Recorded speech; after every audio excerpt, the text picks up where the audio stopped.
Bienvenue au 20e jour de notre parcours. Nous sommes déjà arrivés à la mi-carême.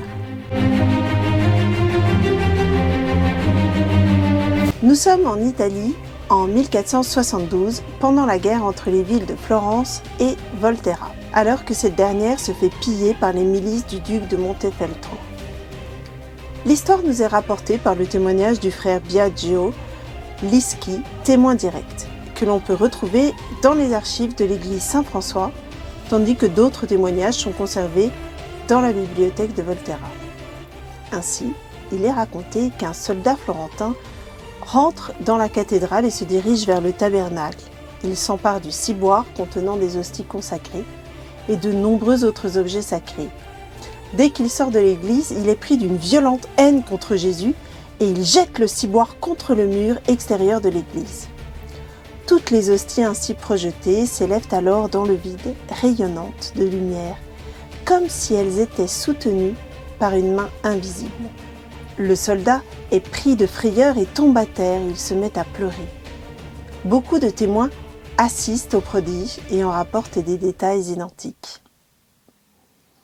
À travers cette histoire, nous voyons que Dieu manifeste non seulement sa présence, mais aussi sa puissance, appelant même les âmes les plus noires au repentir et à la conversion. Car le Seigneur ne prend pas plaisir à la mort du méchant, mais bien plutôt à ce qu'il se détourne de sa conduite et qu'il vive. Oui, les bontés du Seigneur ne sont pas épuisées, elles se renouvellent chaque matin. Carlo dit de la Vierge Marie qu'elle est la femme de sa vie. Et c'est même une constante chez la plupart des saints d'avoir une grande dévotion envers Marie. D'ailleurs, saint Louis-Marie Grignon de Montfort dit « Je n'ai pas de meilleur secret pour connaître si une personne est de Dieu que d'examiner si elle aime à dire l'Ave Maria et le chapelet. » Ce sont des paroles très fortes. Alors pourquoi passer par Marie, alors qu'on peut aller directement à Jésus ? On entend parfois « je préfère aller au maître directement plutôt que de s'adresser à ses serviteurs ».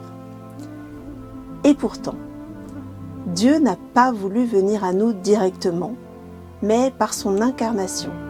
Il a choisi délibérément de passer par le sein de Marie et d'y rester 9 mois avant qu'elle nous le donne au monde.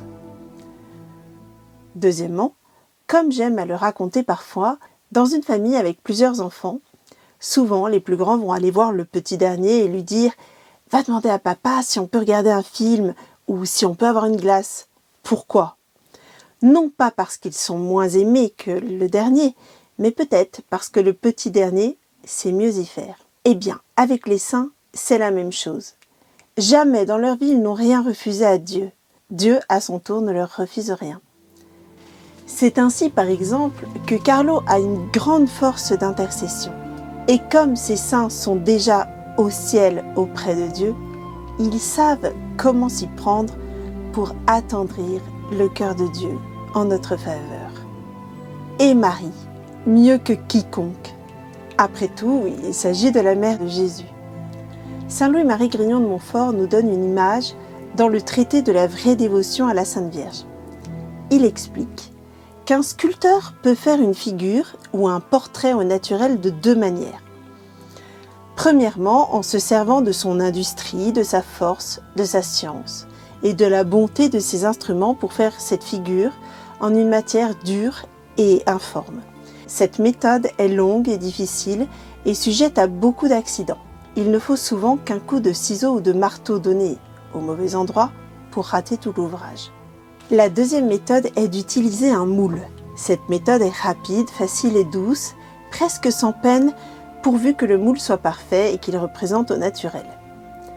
Pourvu que la matière dont il se sert soit bien malléable, ne résistant aucunement à sa main. Marie est le grand moule de Dieu, fait par le Saint-Esprit pour former au naturel Jésus-Christ. Il ne manque à ce moule aucun trait de la divinité. Quiconque y est jeté et se laisse manier, y reçoit tous les traits de Jésus-Christ, vrai Dieu et vrai homme, d'une manière douce et proportionnée à la faiblesse humaine, sans beaucoup d'agonie et de travaux.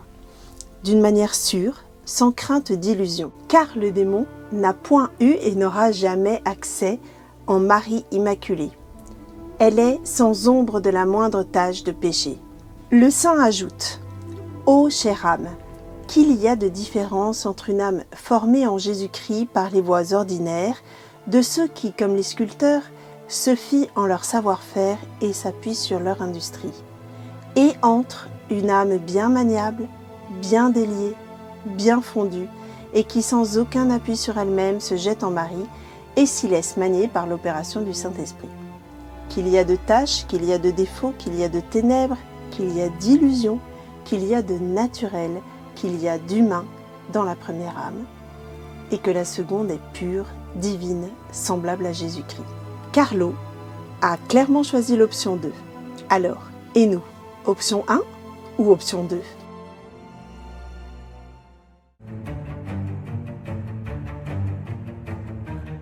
Aujourd'hui, nous sommes à la mi-carême. Nous sommes appelés à des actes de charité. Vous pouvez donc profiter de ce temps pour faire un don.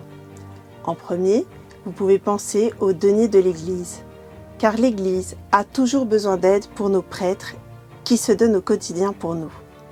Vous pouvez aussi faire un don à notre association Light in the Dark, qui vit uniquement de dons et qui a pour mission d'évangéliser le continent numérique à travers des plateformes dédiées aux souffrances d'aujourd'hui, comme sosporno.net ou lavieaprèslamort.com et bien d'autres encore, et sur lesquels des émissionnaires échangent et témoignent de l'amour de Jésus-Christ aux internautes qui viennent à leur rencontre à travers le chat. Notre deuxième mission est celle d'encourager les catholiques à la mission en les aidant à redécouvrir, avec l'aide de Carlo Acutis, la présence de Jésus-Christ dans l'Eucharistie et à grandir en sainteté, car le plus grand missionnaire, c'est le saint.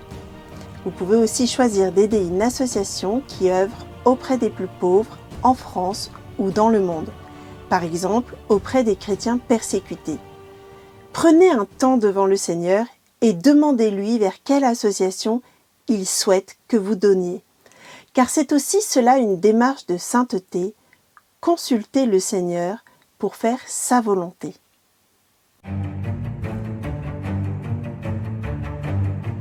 Prière officielle pour obtenir des grâces par l'intercession de Carlo Acutis.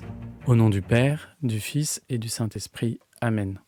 Ô Dieu notre Père, merci de nous avoir donné Carlo, modèle de vie pour les jeunes et messager d'amour pour tous. Vous l'avez fait tomber amoureux de votre Fils Jésus. Il a fait de l'Eucharistie son autoroute pour le ciel. Vous lui avez donné Marie comme une mère bien-aimée, et vous en avez fait, avec le rosaire, un chantre de sa tendresse. Acceptez sa prière pour nous. Regardez sur tous les pauvres qu'il a aimés et secourus. Moi aussi, par son intercession, je vous demande la grâce de la sainteté, et je vous confie aussi la sainteté du prêtre qui m'est confié. Faites en sorte que notre joie soit complète, en plaçant le bienheureux Carlo parmi les saints de votre sainte Église universelle, pour que son sourire brille à nouveau pour nous, à la gloire de votre nom. Amen. Au nom du Père, du Fils et du Saint-Esprit. Amen.